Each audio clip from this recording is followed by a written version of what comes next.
hoodie is as much responsible for Trayvon Martin's death as George Zimmerman was. The hoodie is responsible for his death. Let's remember, the shooter was also wearing a hoodie as well. But this, to me, seems like blaming a girl who was raped because she was wearing a short skirt. Why is that happening in this case? It's ridiculous, and I thought I had heard everything, but now how somebody is dressed is justification for murder. Geraldo is reaching, and this is nonsense. The young man allegedly was minding his business. He did not confront anyone. It was a chilly night. People all across the country, millions of them, black, white, Hispanic, Asian, wear hooded sweatshirts. To imply that you can't wear those for fear of being murdered is ridiculous. The DROP program may be the largest controversy we've had in the city of Philadelphia in quite some time. But in this case, I agree with the elected officials who say if you want to send a message to them about the DROP program or anything else, then you'll send it on Election Day. Because if you don't, it really wasn't that important to you, and you should just be quiet.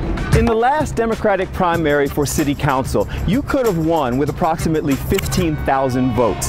In a city of 1.4 million people, that means you could win with fewer people than go see a Sixers game. 4 could get elected with the Eagles' attendance. So what are you going to do, Philly? Are you going to whine, file lawsuits, call talk radio, or are you going to do all of those things and exercise your most important tool, and maybe your easiest? Just vote. Hi everyone, I'm Bill Anderson reporting for the Trudy Haynes Show, and although school is out for the summer and City Council goes into their recess, the major issue is still public education and just how we fund it. The school district is facing a proposed huge deficit heading into 2013, and now no one seems to have the actual answer as to how to close it. We went to City Council to talk to some of the people who are involved in this process and see what they're proposing. One of the people involved is Councilman David O, who actually had his office commission a study to find out just where we are in Philadelphia in terms of progress in public education. Here's what Councilman O had to say.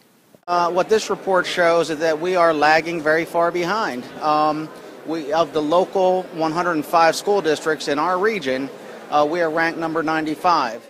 If you could do one thing to initiate social change, what would you do?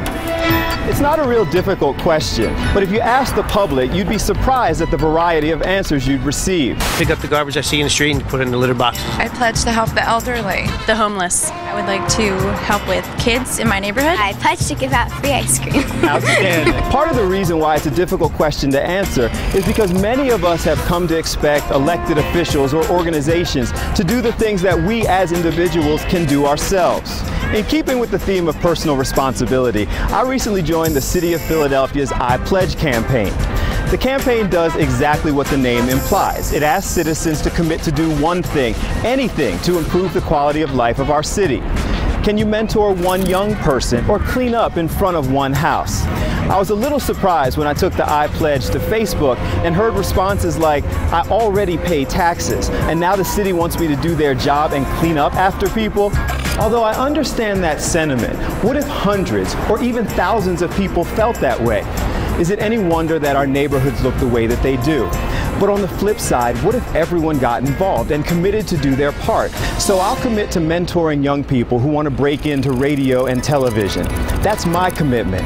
Fox 29, what's yours?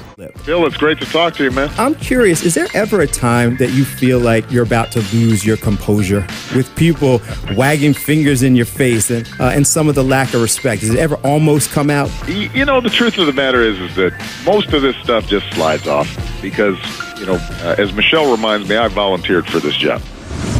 I'm Bill Anderson, radio host for 900 AM WURD. Thanks so much for watching the Trudy Haynes Show exclusively on Bounce TV, and we'll talk to you again soon.